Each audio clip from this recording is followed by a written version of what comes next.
By saying Saturday's poll would be a referendum on the carbon tax, Tony Abbott was signalling a clear intention to push forward hard on that issue as Prime Minister, with or without the Senate. At the moment, the Greens hold the balance of power in the upper house, and they've said they'd block many changes that Mr. Abbott plans to introduce.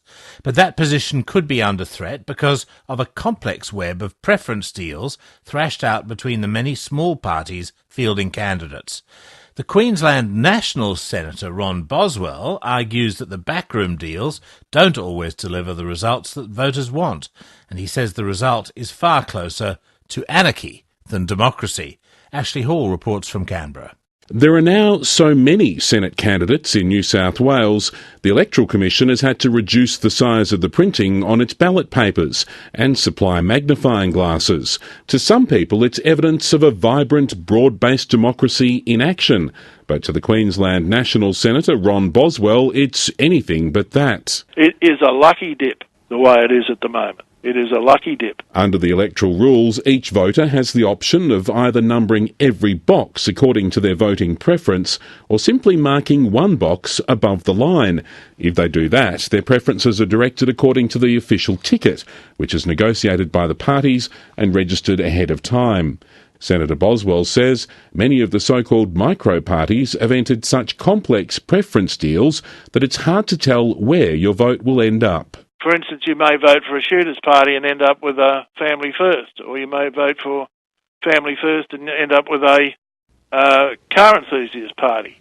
Votes are being traded off, preferences are being traded off with no philosophical connection. It's a cause for concern for the South Australian Senator Nick Xenophon too. I don't think it's healthy for democracy that most Australians have no idea about some of the incredible and some would say dirty preference deals that have been done. Senator Xenophon has told The World Today that preference deals in his state are likely to throw up some perverse results. I find it extraordinary that Bob Katter's party and Clive Palmer's party, a coal miner by trade, are going to the Greens ahead of my running mate, that the Greens are preferencing the climate sceptics. The Greens leader, Christine Milne, is also worried about the potential for micro-parties to take Senate seats from her candidates. There is a real risk that Tony Abbott could get effective control of the Senate with a fairly ragtag group of extreme right minor parties. Senator Boswell is particularly critical of the political consultant Glenn Druery,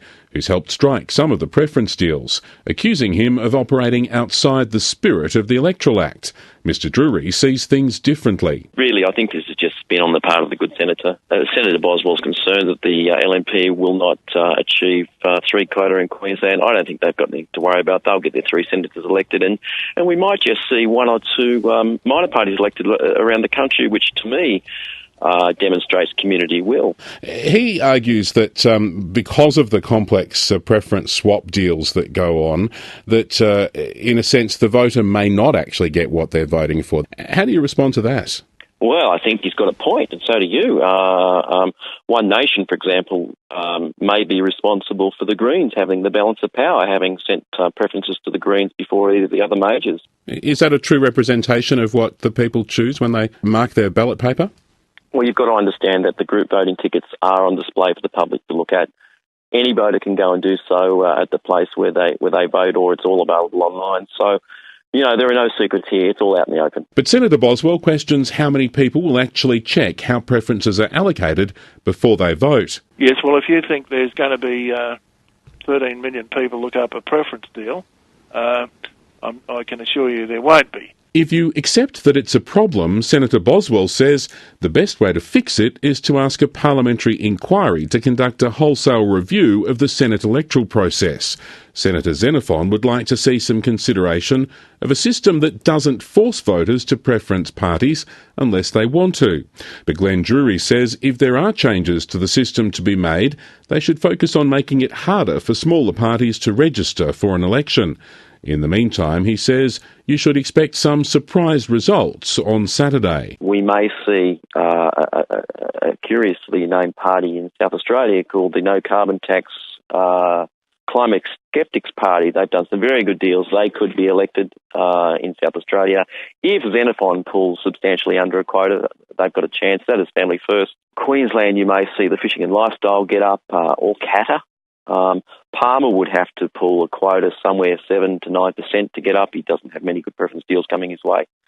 And some of the smaller minor parties could get up in states around the country. In fact, if just 4 of them get up at the expense of 4 from the left, then they'll have the balance of power.